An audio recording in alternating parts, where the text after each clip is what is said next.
வணக்கம் வணக்கம் எனது தமிழ் கூறும் அன்பு நெஞ்சங்களே, ஜோதிட பிரியர்களே, வாடிக்கையாளர்களே, ரசிக பெருமக்களே மற்றும் மாணவர்களே, எத்தனை தடவை தான் நம்மளும் மறுத்துக்கிட்டே இருக்கிறது அப்படிங்கிறப்ப ஒவ்வொன்றா செய்யும் போது இந்த திருமண பொருத்தத்தை பார்க்கும்போது இந்த ஜோசியர்கள் புறாமே பெரிய கிரேடா 4 கோள்கள் சேர்ந்திருந்தால் இவருக்கு சந்நியாச யோகம். அதை விட பெரிய விஷயம் என்ன அப்படின்னு கேட்டிங்கன்னா, 7ஆம் பாவத்தில் சேர்ந்திருந்தால் அவருக்கு கல்யாண யோகமே கிடையாதுன்னு சொல்லி இந்த ஜோசியர்கள் பூரா மறுத்துக்கிட்டே வர்றாங்க. 4 கோள்கள் எங்கு வேணாலும் இணைந்திருந்தாலும் அதில் உச்சக்கோள் எதுவோ, அது அதிகமாக வலிமையான கோள் எதுவோ அந்த கோள் அடிப்படையில் அவர் சந்நியாசம் போவார்னு சொல்லி பிருகத் ஜாதகத்தில் சொல்லி இருக்குங்க. சந்நியாச யோகம் சொல்லி பிரபரஜியா அத்தியாயம் சொல்லி 15வது அத்தியாயத்தில் பிருகத் ஜாதகத்தில் சொல்லி இருக்குங்க. இது சித்திராஜனுடைய காப்பி. அதில் என்ன சொல்லியிருக்கு அப்படின்னு கேட்டீங்கன்னா, 4 அல்லது 4ற்கு மேற்பட்ட கிரகங்கள் வழிவாய் அல்லது ஒரே ராசியில் இருக்க பிறந்தவன் சன்னியாசியாவான் அப்படின்னு சொல்றார். 2 விஷயம் சொல்லியிருக்கார். 4 கோள்கள் வலுவாக இருக்க பிறந்தவன் சன்னியாசியாவான். தனித்தனியா எங்க வேணாலும் இருக்கலாம், நல்லா புரிஞ்சுக்கணும். அதே மாதிரி ஒரே ராசியில 4 கோள்கள் இருக்க பிறந்தவனும் சன்னியாசியாவான் அப்படின்னு சொல்றார். இப்ப இவங்களுக்கு இங்க இருக்கக்கூடிய நம்ம ஜோசியர்களுக்கெல்லாம் 4 கோள்களுக்கு வலுவெல்லாம் எடுக்கிறதுக்கெல்லாம் அவங்களுக்கு அதெல்லாம் அறிவெல்லாம் கிடையாதுங்க. சட்பலத்தில் எடுத்து அதில் ஒவ்வொரு கோளும் எவ்வளவு வலிமையாக இருக்கு, அது உண்மையிலேயே ஒரே வலிமையாக வருதா அப்படின்னு பார்க்கறதுக்கெல்லாம் அவங்களுக்குலாம் தெரியாதுங்க. ஏன்னா பூராமே 2 நாள் 4 நாள் 6 நாள் ஜோசியங்களெல்லாம் வேஷம் கட்டிக்கிட்டு பூரா ரோடு முழுவதும் உட்காந்துக்கிட்டு மக்களை ஏமாற்றி சாப்பிடணும்னு ஒரு முடிவு பண்ணிட்டான். அப்ப அவன் ஏமாத்த தான் செய்வான். அந்த சொன்னது வராது. 4 கோள்கள் வலுவாக எங்கிருந்தாலுமே அவன் சன்னியாசி ஆவான்றதை இவனால கண்டுபிடிக்க முடியாது. 2வது 4 கோள்கள் ஒன்னா இருக்கிறத இவன் பார்த்துடுறான். இங்க சொல்லி இருக்கிறத வச்சுட்டு அவன் சன்னியாசி ஆவான்றான். இருக்கட்டும், இவர் காலத்துல ராகு கேது கிடையாது. அதனால இவர் என்ன சொல்றாரு அப்படின்னு கேட்டீங்கன்னா, பிருகத் ஜாதக வராகம்ங்கிறார். ஒரே ராசியில் 4 கோள்கள் இருந்து அதில் வலுவான கோள் சூரியனாக இருந்தால் வன சன்னியாசி, வனத்தில் வன் சன்னியாசிங்கிறாரு. சந்திரனாக இருந்தால் சிவயோக சன்னியாசிங்கிறாரு. அதுக்கடுத்தாப்புல செவ்வாய் இருந்தால் பௌத்த சன்னியாசிங்கிறாரு. புதன் இருந்தால் ஆசிவிகம், சமணம் ஒரு குரூப் ஆசிவிகத்தில் இருப்பாங்க, அந்த சன்னியாசிங்கிறாரு. குரு பிக்ஷூக சன்னியாசிங்கிறாரு, அந்தன சன்னியாசி. சுக்கிரன் சரகம், சக்கரம் தரித்த சன்னியாசிங்கிறாரு. சனி நிற்கிறந்த நிர்வாண சன்னியாசிங்கிறார். இதுதான் இவர் சொல்லக்கூடிய சன்னியாசி யோகம். 4 கோள்கள் இருந்தார். சரிங்க, ஒரு யோகங்கள் எல்லா யோகத்தையும் சொல்லணும் அது சொல்றாங்க. அந்த காலத்துல இந்த சன்னியாச யோகம்ங்கிறது எப்படி நமக்கு சம்பவிக்கும் அப்படின்னு கேட்டீங்கன்னா, அன்பு நண்பர்களே, பிறப்பிலிருந்து சன்னியாசம்ங்கிறது வேற. நல்லா கவனிக்கணும். பிறப்பிலிருந்து சன்னியாசம்ங்கிறது வேற. திருமணமாகி எல்லாம் முடிஞ்ச பின்னாடி சன்னியாச யோகத்தை தேடுறதுங்கிறது வேற. இந்த இந்து மதத்துல துவிஜர்கள்னு சொல்லுவாங்க, பிராமணன், சத்திரியன், வைசியன். அவங்களுக்கு தான் இந்த கிரகஸ்த கட்டுப்பாடெல்லாம் வச்சிருப்பாங்க. 4 வர்ணம் 4 இது வச்சிருப்பாங்க. என்னன்னு கேட்டீங்கன்னா, பிரம்மச்சரியம், கிரகஸ்தம், வனப்பிரஸ்தம், அப்புறம் சன்னியாசம்னு ஒரு 4 நிலையை சொல்லி வாழ்வாங்க. அவங்கெல்லாம் பூணூல் போட்டுக்குவாங்க. இப்போ 4 நாள் சூத்திரன், எனக்கெல்லாம் அதெல்லாம் ஒன்றும் கிடையாதுங்க. நான் எப்படி செத்தாலுமே நான் எப்படி நான் என்ன போனாலுமே எனக்கு சன்னியாசமும் கிடையாது, ஒரு யோகமும் கிடையாதுங்க. பூணூல் போடாத எவங்களுக்குமே இந்த சன்னியாச யோகம் எல்லாம் கிடையாதுங்க. அவங்க பாட்டுக்கு அவங்க வேலையை பார்த்துட்டு அவங்க பாட்டுக்கு குடும்பத்தோட குட்டியோட எப்படி வேணாலும் வாழ்ந்தாங்க. எதுவும் இல்லாமல் வாழ்ந்தாலுமே அவங்களுக்கு அந்த சன்னியாச யோகம் சம்பவிக்காதுங்க. ஏன்னா அவங்க பிறப்பால் சூத்திரர்கள். சரி, அது ஒரு பக்கம் இருக்கட்டும், அது சமயத்தன்மை. இவன் நம்ம போனவன் பூரா பிழமை என்னமோ பிராமணன், சத்திரியன், வைசியங்கிற அடிப்படையில் நமக்கு சன்னியாச யோகத்தை சொல்லி நம்ம அதில் போவோம். அவன் யோகமா சொல்லலை. இது கூட கொஞ்சம் சன்னியாசம் யோகம்ங்கிறது வந்து இதெல்லாம் பெரிய விஷயம். பௌத்த சன்னியாசம், புதன் ஆசிரிய சன்னியாசம்னா இது வந்து சமயம் தாண்டி வேறு சமயங்களுடைய அந்த சன்னியாச யோகத்தையும் சொல்லக்கூடியவராக பிரிச்சிருக்காரு. அதாவது வந்து கோள்களை உள்ளேலாம் கொண்டு போயிருக்கிறாரு. சந்திரன்னா சிவயோகி, செவ்வாய்னா பௌத்த சன்னியாசி, புதன்னா ஆசிரியம், குருனா பிக்ஷுவன். இது வந்து பின்னாடி விளக்கம் எழுதினவங்க இன்னும் கொஞ்சம் நல்லாகவே இதை விளக்கி இருப்பாங்க. இந்த அமைப்புல இது இருக்குதுங்க. சரிங்க, இப்ப நம்ம ஒரு முடிவுக்கு போவோங்க. இவர் சொன்னதாவே இருக்கட்டும்ங்க, அவங்களும் வந்து சன்னியாச யோகத்தையே செய்யட்டும்ங்க. இப்ப பாருங்க, இப்ப நான் என்ன பண்ணிருக்கேன் அப்படின்னு கேட்டீங்கன்னா, உங்களுக்கு 18, 19, 20, 21, 22 அப்படின்னு ஒரு 5 வயதுகள். இதுல திருமணமானவங்க 4 கோள் சேர்ந்திருந்து திருமணமானவங்களை நான் உங்களுக்கு சொல்லணுங்க. 18 வயசுல ஒரு 10 ஜாதகம் இருக்குங்க. அதுல ஒரு ஜாதகம் என்னன்னு கேட்டீங்கன்னா, இங்க பாருங்க, இந்த ஒரு ஜாதகத்துக்கு இவங்க பிறந்திருக்கிறது வந்து 10/4/1969ங்க. கல்யாண டேட்டு 1986ங்க. 18 வயசுல கல்யாணம் பண்ணியிருக்காங்கங்க. இவங்க வந்து இவங்களுக்கு வந்து லக்னத்தில் பாருங்க, லக்னத்தில் ராகு, சுக்கிரன், சூரியன், புதன். இவர் வந்து ராகுவை பற்றி பேசலை.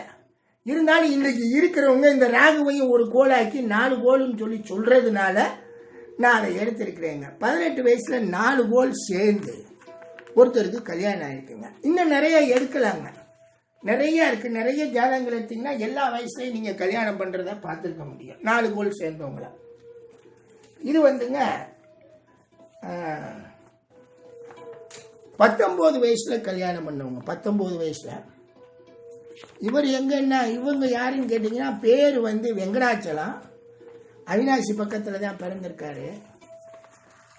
23/7/72 பிறந்திருக்காரு. 23/7/72 கல்யாணம் ஆனது 1990. இவருக்கு வந்து லக்னத்திலேயே மணி வந்து 6:15 பிறந்திருக்காரு காலையில். லக்னத்திலே சூரியன், செவ்வாய், புதன், கேதுன்னு 4 பேர் இருக்காங்க. இவருக்கு வந்து வயசு 19லயே கல்யாணம் ஆயிடுச்சுங்க. இவர் சன்னியாசி இல்லைங்க. சரிங்க, இது வந்து கீதான்னு ஒருத்தவங்க ஜாதகம்ங்க. அவங்க 20/6/1985 தான் பிறந்திருக்காங்க. 2005 கல்யாணம் பண்ணியிருக்காங்க. இது 20 வயசுல கல்யாணம் ஆனது. இவங்க பொள்ளாச்சியில் பிறந்திருக்காங்க. இவங்க 3:38 காலையில் பிறந்திருக்காங்க. இங்கே பாருங்க, இவங்களுக்கு வந்து 4 கோள்கள் இது இல்லாமலே, அதாவது வந்து ராகு கேது இல்லாமலே 3ஆம் பாவத்தில் சூரியன், செவ்வாய், புதன், சந்திரன் சொல்லி 4 கோள்கள் சேர்ந்துருக்குங்க. பட் இவங்க 20 வயசுலேயே கல்யாணம் பண்ணிவிட்டாங்கங்க. சன்னியாசம்லாம் போக மாட்டேன்ட்டாங்கங்க. சரி விடுங்க.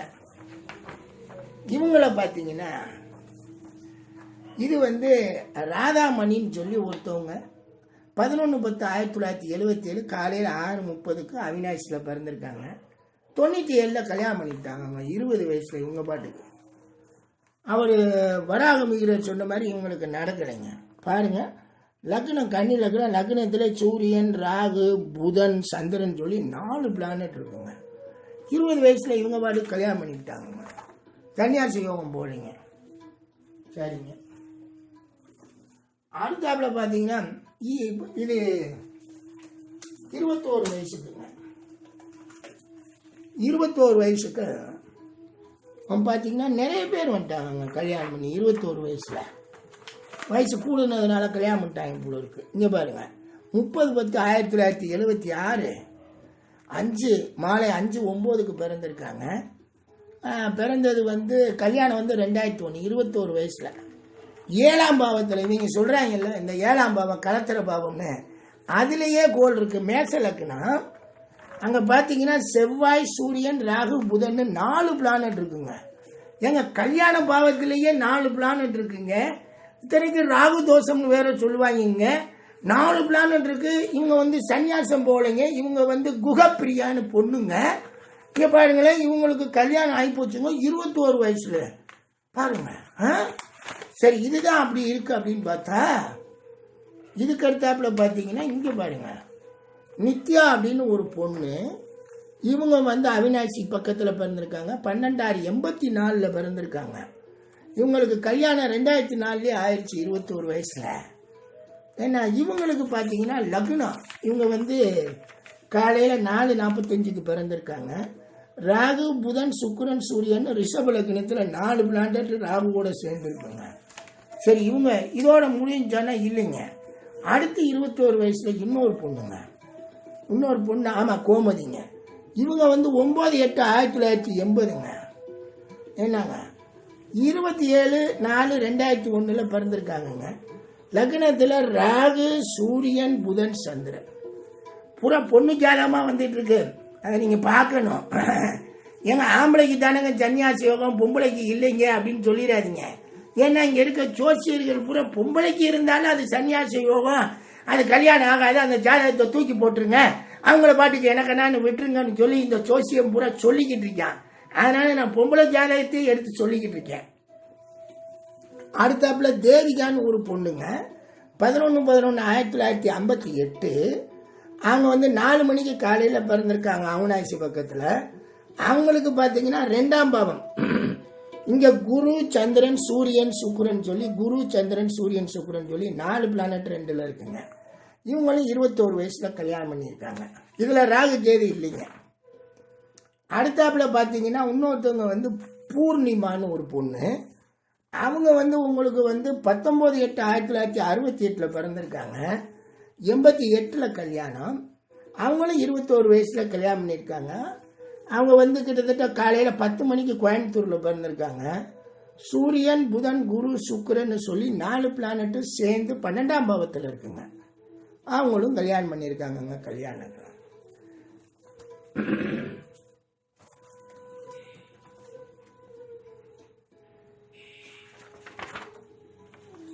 இது 22 வயசில் கல்யாணம் பண்ணியிருக்காங்க. ஜோதி லட்சுமின்னு ஒரு பொண்ணுங்க. இவங்க வந்து 12/1/1973 பிறந்திருக்காங்க. 94 கல்யாணம். 5/15 மாலை கோயம்புத்தூரில். பார்த்தீங்கன்னா லக்னத்தில் கேதுங்க, 7ஆம் பாவத்தில் சூரியன் குரு ராகு புதன் சக்குரன் சொல்லி 1 2 3 4 5 கோள் இருக்குங்க. 5 கோள் பிறந்தும் இவங்க வந்து கல்யாணம் பண்ணியிருக்காங்க.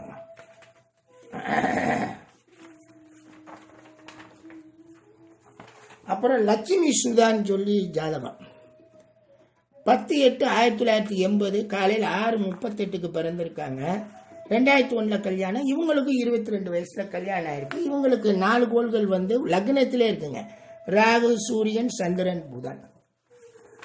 ரைட்டுங்களா? அதுக்கு எடுத்தாப்புல பார்த்தீங்கன்னா இது அங்காளேஸ்வரி ஜாதகம். இவங்க வந்து 27/5/1980 பிறந்திருக்காங்க. 2002. இவங்க வந்து 12:58 மதியம் பிறந்திருக்காங்க. இவங்களுக்கு லக்னத்திலேயே சிம்ம லக்னத்திலே குரு ராகு செவ்வாய் சனின்னு 4 பிளானட். அதுக்கு எடுத்தாப்புல இது பூராமே லேடிஸ் ஜாதகம் தாங்க. நாங்கள் இது இன்னொரு லேடிஸ் ஜாதகம் வந்திருக்கு, இருங்க. செண்பகவல்லி மகாலட்சுமி. இவங்களும் வந்து உங்களுக்கு 4 கோள்கள் சேர்க்கையில் தான் கல்யாணம் பண்ணியிருக்காங்க 22 வயசில். இது எல்லாமே என்ன அப்படின்னு கேட்டிங்கன்னா, இவங்களை பொறுத்த வரைக்கும் நம்ம என்ன முடிவுக்கு வரோம் அப்படின்னா, பெண்கள் ஜாதகத்திலேயே இவ்வளவும் இருந்து அப்போ பெண்களுக்கு கிடையாது, 4 கோள்கள் சேர்ந்தாலும் அவங்களுக்கு இந்த சன்னியாச யோகத்துக்கு போக வேண்டிய அவசியம் கிடையாது. இதில் ஆண்கள் ஜாதகமும் ஏராளமாக இருக்குங்க. நான் எடுத்து கொடுக்கணும்னா நிறையா கொடுப்பேங்க. உங்களுக்கு வந்து எல்லாமே கலந்து தர்றேன். ஆண்களுக்கு இருக்குங்க, பெண்களுக்கும் இருக்கு. 4 கோள்கள் சேர்ந்து இப்போ யார் சன்னியாசமெல்லாம் போக முடியாது. இப்போ எல்லாம் ஒரு கோள் சாதாரணமாக இருந்தாலே சன்னியாசம் போகிற ஒரு கூட்டமே இருக்கு. என்னன்னு கேட்டிங்கன்னா, இப்போ கிறிஸ்துவ மதத்தை இது பூராமே நம்ம இந்தியாவுக்குள்ளே இருக்கிற மதம். இந்த 6 மதமுமே நல்லா கவனிக்கணும். வன சன்னியாசினா எந்த மதத்தையும் சாராதவர், அவர் பாட்டுக்கு போயிடுவார்.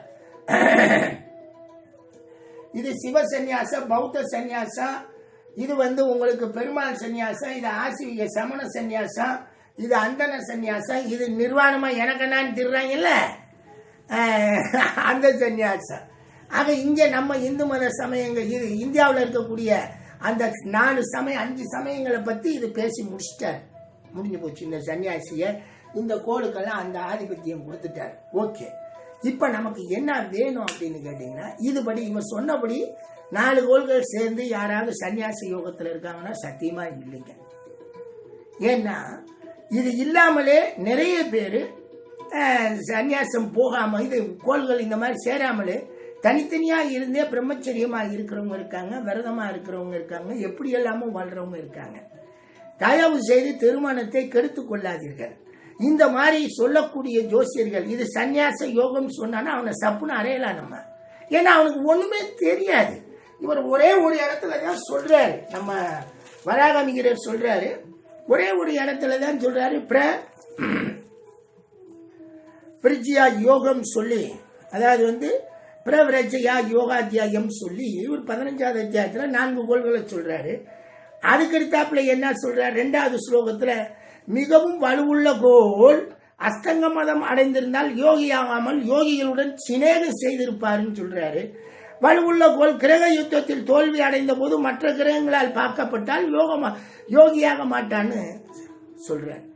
இந்த அளவுக்கெல்லாம் இங்க படிச்சு இவங்கெல்லாம் சொல்றவங்க எல்லாம் யாரும் கிடையாதுங்க. அதே மாதிரி இன்னொன்னு சொல்றார், சந்திரன் இருக்கும் ராசி அதிபதி சனியை பார்த்தும் இதர கிரகங்களால் பார்க்கப்படாமலும் இருந்தால் அல்லது சந்திரன் இருக்கும் ராசியாதிபதி பலம் இல்லாமல் இருந்து சனியால் பார்க்கப்பட்டாலும் சன்னியாசி ஆவான். சந்திரன் சனி திரைக்காணத்தில் இருந்து செவ்வாயின் நவாம்சை அல்லது சனியின் நவாம்சையிலிருந்து சனியால் பார்க்கப்பட்டால் சன்னியாசி ஆவான் அப்படின்னு வரிசையா சொல்லுவாங்க. இது தனித்தனி சன்னியாச யோகத்துக்காக அவர் சொல்றார். அவர் சொன்னதை காட்டிலும் ஏகப்பட்ட சன்னியாசிகள் ஜாதத்துல இவர் சொன்னதெல்லாம் இருக்காதுங்க, வேறு வேறு மாறி இருக்கும். அவருக்கு தெரிஞ்சது, அவருக்கு ஓரளவு புரிந்து கொள்ளக்கூடிய அடிப்படை விஷயத்தை வச்சு அவர் சொல்லிட்டு போயிட்டார். ஆனா இந்த ஜோசியங்க என்ன பண்றாங்க, 4 கோள் சேர்ந்திருந்தால் சன்னியாச யோகம். சன்னியாச யோகம் எதனால இருக்குன்னு தயவு செய்து எழுதி வாங்குங்க. அவர் பேர் போட்டு, காசு தானே கொடுக்குறீங்க, பேர் போட்டு இன்ன அமைப்புகள் இருக்கிறதுனால இது சன்னியாச யோகத்தை சேர்ந்ததுன்னு சொல்லுங்க. அதுக்கப்புறம் அந்த பையனுக்கோ அந்த பொண்ணுக்கோ திருமணம் ஆன பின்னாடி அவன்கிட்ட கொண்டு கொடுங்க. இது சன்னியாச யோகம், இது கல்யாணம் ஆகாதுன்னு சொல்லியே கல்யாணம் ஆயிருச்சு அப்படின்னு நல்லா கவனிக்கணும் அன்பு நண்பர்களே. திருமணம் ஆன பின்னாடி சன்னியாச யோகத்துக்கு போறதுதான் முறையாக இருக்கும். திருமணமெல்லாம் இப்ப பௌத்தர் கூட கல்யாணம் பண்ணி குழந்தையெல்லாம் பெற்ற பின்னாடி தான் சன்னியாசம் போறார். ஒரு பெரிய உங்களுக்கு ஒரு உண்மையை சொல்லணும். மத்வ மடம்னு சொல்லி ஒரு மடம் இருக்கு கர்நாடகால. மத்வாச்சாரியார் ஏற்படுத்தின மடம்னு சொல்லுவாங்க. ஒரு 10-15-20 ஆண்டுகளுக்கு முன்னாடி அங்க இருந்த ஒரு மத்வாச்சாரியார், அவர் தான் தலைமை பீட அதிபதி. அவருக்கு பெண்ணு மேல ஆசைப்பட்டு, அவர் துறவரத்துல இருக்கிறார், சன்னியாசத்திலே இருக்கிறார். இருந்துகிட்டு இருக்கவர் பெண்ணு மேல ஆசைப்பட்டதுன்னு அவர் அந்த துறவரத்தை கலந்துட்டு அந்த பெண்ணோட வாழ்க்கை நடத்த போயிட்டார். அந்த இடத்துல இருந்தே போயிட்டார். அப்ப சன்னியாசி யோகமாக இருக்கக்கூடியவர்கள் கூட அவர்களுக்கு அந்த திருமண கால அமைப்புகள் மாறி, கோள்கள் அமைப்புகள் மாறி, திசை அமைப்புகள் மாறி வரும்போது, பாவகங்கள் வேலை செய்யும் போது அவருக்கு கல்யாணம் பண்ணிட்டு போயிடுறாங்க. எனவே அன்பு நண்பர்களே, இந்த ஜோசியங்க சன்னியாச யோகம் சொல்றான்னு சொல்லி தயவு செய்து நம்பாதீங்க, அதை ஏமாறும். எதுவுமே இல்லாம சன்னியாச யோகம் எல்லாம் இருக்கிறாங்க. சரி, இவங்களை விடுங்க, நம்ம ஆளுகளை இந்தியர்களை வெளியே இருந்து இங்க கிறிஸ்தவ மதத்தை பரப்பி இங்க கிறிஸ்தவர்களாக ஆர்சி ரோமன் கேத்தலிக்ல இருக்கக்கூடிய மற்ற புரொட்டஸ்டன்ட்களை விடுங்க, அவங்க எல்லாம் கல்யாணம் பண்ணிக்கிறாங்க. இதுல இந்த ரோமன் கேத்தலிக்ல கல்யாணம் பண்ணாதவங்க எல்லாம் நிறைய பேர் இருக்காங்க. அவங்கெல்லாம் எந்த இடத்துல நம்ம போய் சேர்ப்போம்? அவங்களுக்கு இதே மாதிரியான ஜாதகம் இருக்கும். அவங்க எந்த சன்னியாச யோகம், அவங்க அவங்களுடைய மதத்தின் அடிப்படையிலே பிரம்மச்சரியத்துல போய் வாழ்ந்துட்டு இருக்காங்க. அன்பு நண்பர்களே, ஜோதிடத்தை சொல்லும் பொழுது கவனமாக கேளுங்க. சன்னியாச யோகம் சொல்லி இந்த ஜோசியம் சொல்றான்னா அவனை விட்டு வெளியேறுங்க. அவங்க எல்லாம் கிடையாது. நான் சொன்னேன், 4 கோள்கள் இருக்கிறக்கூடிய அமைப்புல தான் சன்னியாச யோகம் இல்லை. எல்லாரும் 18 வயசுல கல்யாணம் பண்ணவங்க, 19 வயசு, 20, 21, 22 வரிசையா வச்சிருக்கேன். 40 வயசு வரைக்கும் கல்யாணம் பண்ணவங்க எடுத்து நான் கொடுக்கலாம். உதாரணம், ஒரு எடுத்துக்காட்டுக்காக கொஞ்சம் ஜாதகத்தை கொடுத்தேன். ஆண்களே கல்யாணம் பெண்களே கல்யாணம் பண்றாங்க, அப்புறம் ஆண்களுக்கு என்ன? அவங்க பாட்டுக்கு அவங்க அழகா கல்யாணம் பண்ணிக்கலாம். நல்லா கவனிங்க.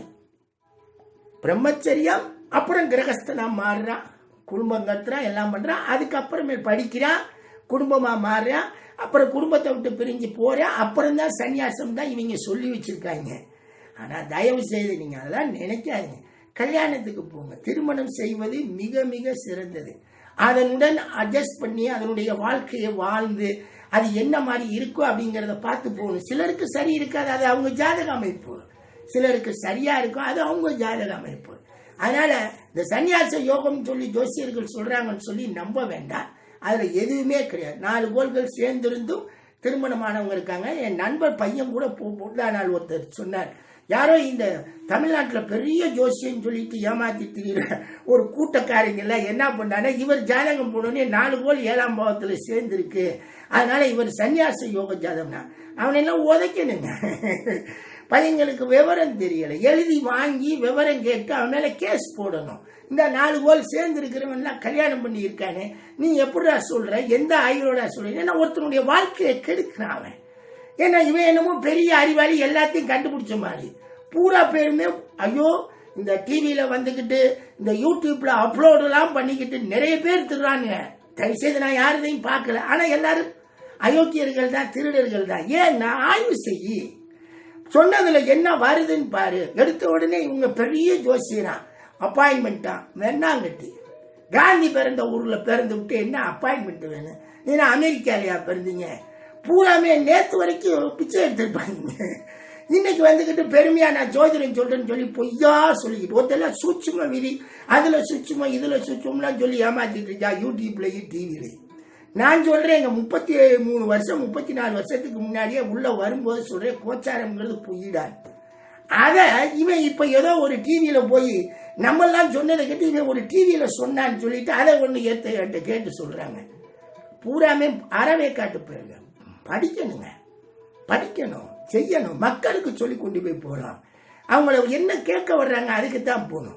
எப்பயுமே இங்க இருக்கக்கூடிய சிஸ்டத்துல திருமணமான பின்னாடி தான் வனப்பிரஸ்தம் சன்னியாசம், அதுக்கு முன்னாடி எல்லாம் கிடையாதுங்க.